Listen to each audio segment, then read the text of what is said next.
Hey, what's going on, everybody? Welcome to the Thriving Minds podcast with your host, Walter Parada, where we strive to provide you with empowering talks so you can live to thrive. I hope you find yourself in the right frame of mind, focusing on the things within your control. All right, so today's episode is investing your money. And we're going to be talking about how exactly to do so you can build wealth and set yourself up for later on. Part of what's really going to help you thrive is when you set yourself up financially so you're in a better position where money becomes less restrictive later on, where it's not so much about having a vast amount that you can live a lavish lifestyle, but where you have more than enough to cover your expenses and do what you want in moderation. To eventually get to a point where money is not so much of a concern, and to do so, start investing your money today and continue to invest on a regular basis. Now, if you heard some of my previous episodes, I've kind of had a gripe with somebody who told me years ago that I should invest my money, and he just left it at that. I didn't pry to see what he was talking about, but it was just very generic advice that I found useless. I understood that there's a great benefit to invest your money in a retirement account or in a brokerage account, but I didn't know how. And much of the stories or the thinking within that type of subject matter was there was a lot of stomach turning events that made it feel like you're being scammed, that the money you earn was put at risk and could be lost at any moment. And that's part of investing. There's a risk when you invest. But what I needed in a moment like that, because I didn't know exactly what questions to ask, was the person who gave me that investing advice. What he should have told me is how exactly to invest in, like the step-by-step method on what to do. And by him leaving at that, there's just so many different things that you can invest in, whether investing in a friend's business, in real estate, investing in collectibles, trading cards, stocks and bonds, investing in antiques. There's a long list of things to put your money in. And you'll hear stories of people making a big profit in selling a certain toy or an action figure. And this can grab our attention thinking that we also can do the same. But it kind of builds up that the same is going to happen for us if we follow what somebody else did. Usually when we hear cases like this, they're pretty rare events that is not likely to happen for us, but we pursue them anyways because we're all wide-eyed with excitement. So let's narrow it down to what to invest in. And what's recommended is to put your money into what's known as the S&P 500, which are the 500 leading performing publicly traded American companies. You know, these companies include Apple and Amazon and Google and Netflix and JP Morgan and Visa and Nike, all these well-known companies. The S&P stands for Standard & Poor 500 Index.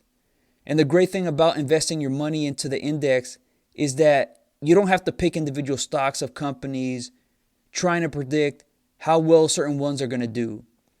It just takes the guessing work out of it and is known as passive investing. It provides peace of mind that you can grow your money with very little work. You don't need to know company-specific information or even stock market-specific information to build wealth. As long as you keep the money invested in the index, it's going to grow as evidenced by its performance with a compounded annual rate of return of about 10% per year. And this dates back to 1957 when it was first created. This might not sound like a lot, but it's a lot better than parking your money in CDs that yield 1 to 5%, and way better than having that money sit around and doing nothing. With inflation on average being 2% per year, in 10 years, money that is idle loses 20% of its value, not having that same buying power. Stocks for the long haul keeps you ahead of that, and way ahead of that. Another great thing about the S&P 500 is that companies that are underperforming consistently are kicked out and replaced by better companies And this helps to ensure that value is being added to your wealth. There's no need to worry about a company going bankrupt and your money going to zero because consistent weakness in individual companies are just booted out. 30 years ago, the best performing companies in the S&P 500 are not the same companies leading them today. So 30 years ago, companies like Ford and GM and General Electric were the leaders in the indices. These are automotive and industrials leading the way. Today, the companies that are leading the S&P 500 are those like Apple and Nvidia and Google and Amazon. And then 30 years from today, it's going to be another set of companies that are leading the way. But for now, the technology companies are at the forefront. So this really takes the guesswork of figuring out who's going to be leading, and you don't have to worry about underperforming. It keeps you on par. Yeah, it would have been nice to have invested in Amazon 20 years ago, but that requires a lot of research to figure out. It's important to know that if you decide to invest in the S&P 500, to avoid buying and selling, thinking that you can time the market because the market is just very unpredictable. So the thinking of, I'm going to get out just before things are bad, or I'm going to get back in when things are just about to become great. We don't know that. Most people don't. When things are going good or things are great, it can seem like they're never going to end, only for a big downturn to occur. And then when that does happen, the urge is to want to sell because of fear that it's going to lose more of its value. Come to condition yourself that these downturns are part of investing. It might seem that you can jump in and out of the market to avoid some of these downturns, but it's just so extremely difficult. There's always going to be uncertainties out there, but don't let that stop you from continuously being in the market and continuously putting more money to work. In fact, the best returns come from when there's a lot of turmoil going on, where things are looking bleak because many people are waiting for things to get better. Come to understand that in the market, there's never an all clear signal, because when more certainty is known, the majority of the gains have already occurred.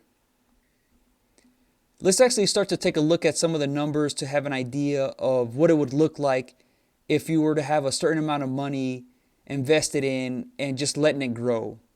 So remember, since 1957, the average compounded rate of return for the S&P 500 has been 10% per year. Some years it's a lot higher and some years it's a lot lower. There's some years that there's negative returns, so just understand that's part of investing. There's going to be certain downturns that can feel very unsettling, but there's also going to be times where exuberance is in the air. But understand that that also is not going to last. Trees just don't grow to the sky. It might appear that way. So just when you see your account growing at a very high rate, know that that's not the norm. Eventually it's going to settle back to that 10% range. So if you were to invest in the S&P 500 with an initial amount of $1,000, after a year, it would be worth approximately $1,100. So you'd profit $100 on paper. As long as you don't actually take profits where you sell it, where you sell your investment amount, you're not going to be taxed for it. If you were to just leave the initial $1,000 investment alone and not put any more money in, after 5 years, it'd be worth about $1,600. After 10 years, it'd be worth $2,600. After 15 years, it'd be worth a little over $4,000. After 20 years, it'd be $6,700. So these numbers are to give an idea what your account would look like with just a small amount. And this just emphasizes the more time you have your money working for you in the market, the more it's going to grow. The beginning always takes a little bit of time, so you're not going to see these big gains. So the more time you have your money in the market working for you, the greater chance you have of growing your wealth. And there's some really useful tools to help calculate how much your money would grow with monthly or yearly contributions. Just think of it like a savings account. have that money left over and buy the S&P 500 index on a monthly basis. Just like when you're paying your bills, you make it a habit of just buying whatever you can, even if it's just $50 or $25. It's going to make a difference in the long term. And really make a plan for actually saving a certain amount of money so you can continuously invest. Calculate how much expenses you have and see what's left over. Evaluate your expenses to see where you can trim the fat so you can have more money allocated to grow your wealth. Come to ask yourself when you're about to make a purchase if it's a need or a want. Obviously, you need to take care of your needs like water and food and shelter. But if it's just a want of a new pair of shoes or a new shirt, then maybe you can bypass that and have a little bit more money to invest in. When you can have this financial discipline of continuously putting money to invest in on a monthly basis, you dollar cost average, which reduces buying too high. Every year the market has some pretty dismal periods where the indices go through a few days, weeks, and even months where things are going down by 5, 10, 15%, and buying 12 times a year, it helps to take advantage of those down days where you get the S&P 500 at cheaper prices. In 1957, when the S&P 500 was created, it was valued at 386 points. And today it's valued at a little over 5,000. So that's an increase of 5,137% during that time.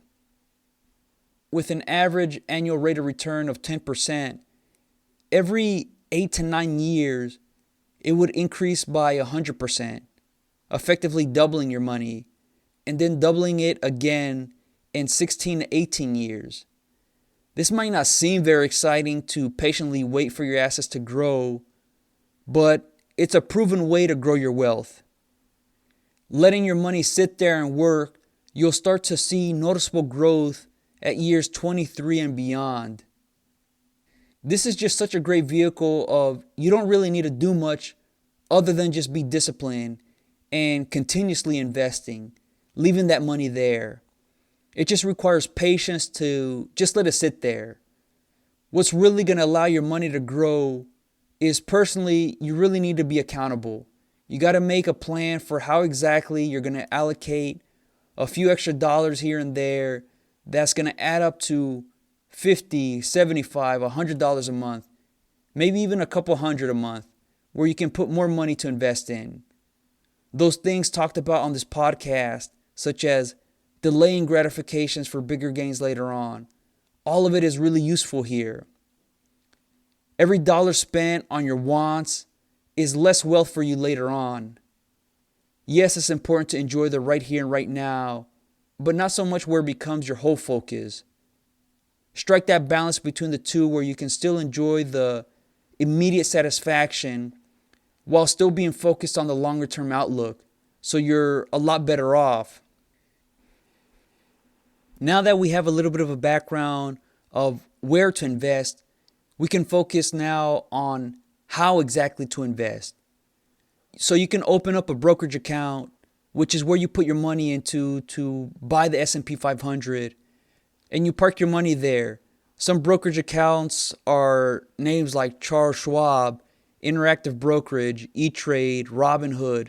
There's so many different options, but just find something that you're comfortable with and you can navigate your way through it. When you select a brokerage account, the good thing about it is the money that you invest in, you can access it whenever you want. The only thing is, whatever gains that you have, you'll pay taxes on each year, only when those gains are actually realized when you cash it in.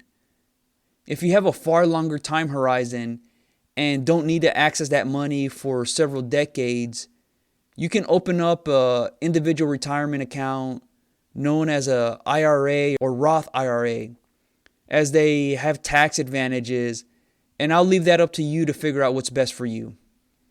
But this gives you an idea of how exactly to buy the S&P 500. And it works similar to a bank account where money comes in and you have an account balance, And then to actually purchase a specific index, you just got to know what to look for. You can invest in the S&P 500 through what's known as ETFs, which are exchangeable traded funds that are a basket of securities that are traded like individual stocks.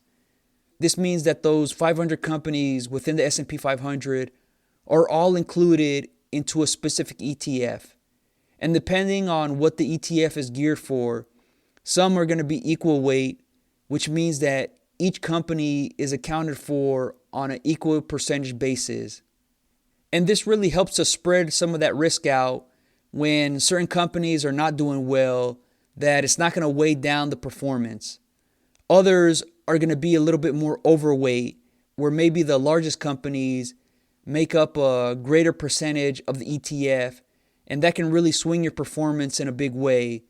So this is bigger risk, bigger reward. But you're not the one figuring out the right balance of that. The professionals running the ETFs are the ones doing it. Really, the only decision you need to make is how safe you want to play it or how risky you want to be. If you're leaning more to the safer side, you can invest into what's known as the Vanguard S&P 500 Value ETF.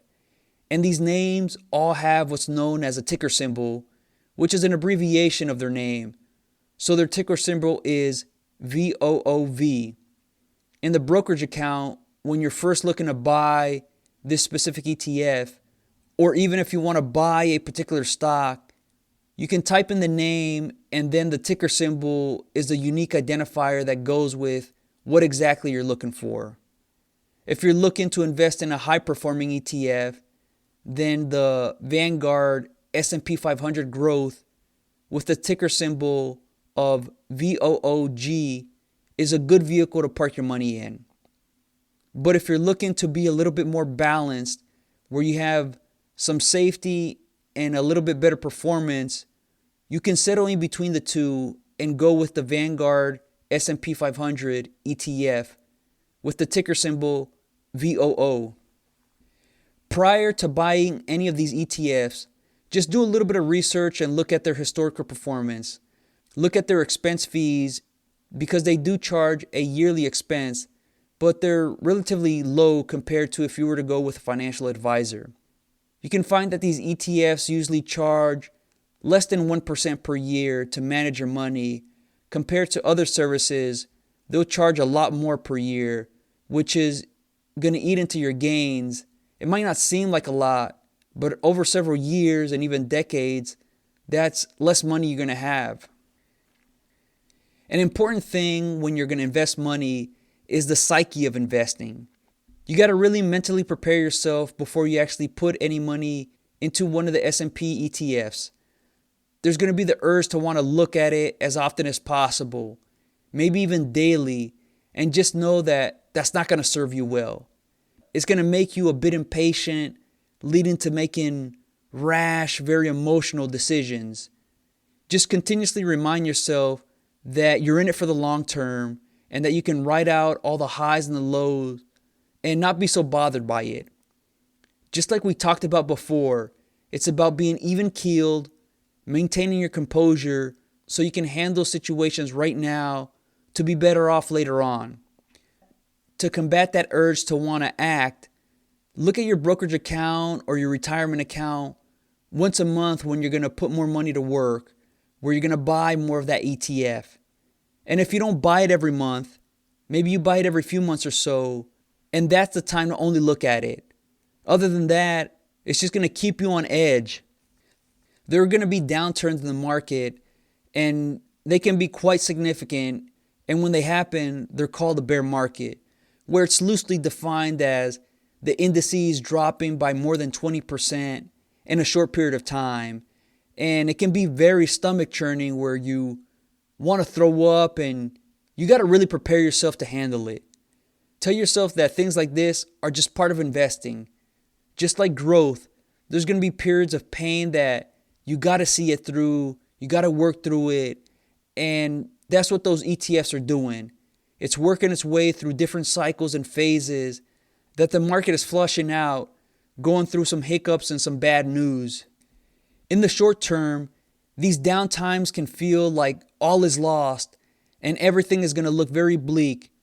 That is the time where things are most opportunistic, because when everybody else is running for the hills and the market is selling off, you're seeing the value of your account go down.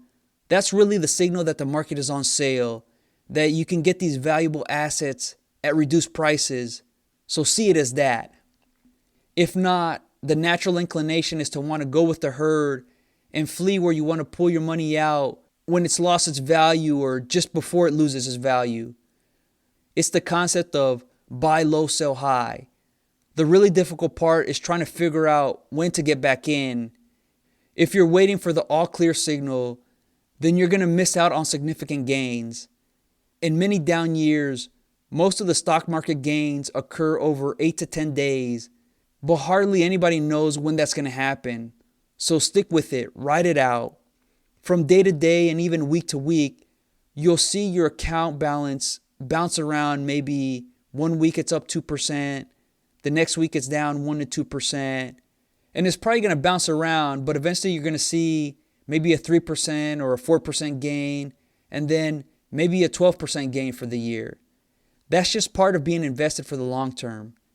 If you're looking to make a quick buck, then this isn't the way to go. You'd be better served going elsewhere with your money. Here's some helpful things that can help you mentally prepare to keep your money invested in the S&P 500 ETF or the indices. The S&P 500 is a representation of the U.S. economy. They're not always directly synced up, but the stock market is a forward-looking mechanism to see where the economy is going to be. Part of this is recessions are going to occur. They are a natural part of the economy that occur every 5 to 8 years on average. It's actually a natural cleansing to remove parts of the business cycle that are just not working. So if we look at 30 years ago from today, the leading companies were automotives and industrials. And now today they're technology companies. 30 years from now, it's going to be something else. Maybe it's going to be healthcare or genetics specifically. So it's weeding out the laggards, the underperformers, or the poor performers. So when everybody else is panicking about a recession, that is an opportune time to really invest more money in. When you have more money, if you can be disciplined when times are good, it's really going to set you up to be in a great position. It's not just because you have an excessive amount of cash that you're going to spend a lot of it and then invest a little bit of it. When times are good, that's the time to really get lean. That way, when hard times come, you're better prepared for them and can sail along relatively smoothly. If you happen to watch the stock market news, U.S. economy, worldwide news, they report the day-to-day stuff and they'll give you their take on how that plays into the big picture. But many times, sentiment or how the market or how people are feeling is really what's going to drive the narrative. So try to get past that and not get caught up with the crowd. You're going to hear terms like the market is tumbling, it's crashing, or there's a big market-wide sell-off, and things of that nature. And honestly, that's a natural part of what's going on. There have been some pretty nasty stock market crashes that have happened in 1929, 1987, in 2001, in 2008, in 2020, and 2022. And they've all recovered after that. Some take more years than others. All these crashes were because many multiple things came together. It brewed a very powerful storm that eventually tipped the scale and caused a lot of panic to occur. And when that happens, that's the time to get excited. It's just not going to feel that way. It's going to feel lousy, but that's the time to really hold your nose and put more money to work. There's always going to be periods where it's a few years or maybe even a decade where the market seems to be going nowhere. And when you look at your brokerage account or your retirement account, it can be frustrating. But know that if you take your money out at any time, the market can take off. So you got to be thinking for the long term if you really want to grow your money. The opposite side of it is when things are going great and the market is just really surging, going to new highs. And this is known as a bull market, where it's loosely defined as The indices have rallied by more than 20% in a short period of time. Things can feel excessive at this point, so when you're feeling great or when others are feeling great, that is the time to really remain calm. If you invest monthly, just continue to invest because eventually the dollar cost averaging is going to work its way out because you're going to buy those indices, some at higher prices and some at lower prices, and eventually that's going to settle its way to reasonable prices. You don't have to try to time to think now's the time to buy. Overall, investing your money in the stock market is a great way to better develop yourself. Definitely your emotions are going to be tested, and if you can see it through, you're going to gain greater emotional intelligence where you can manage yourself and see those difficult moments through. But also where all that excitement doesn't get you to make big bets on things. Overall, this provides a balanced outlook that helps you just really to thrive. I'm not here as a financial advisor to tell you what to do with your money, but just as a resource because I wish the one person that told me to invest my money, that he gave me this type of advice and not just some generic lines. This would have benefited me tremendously if he would have told me a specific person to research, a specific book to read, or a specific stock market channel to watch.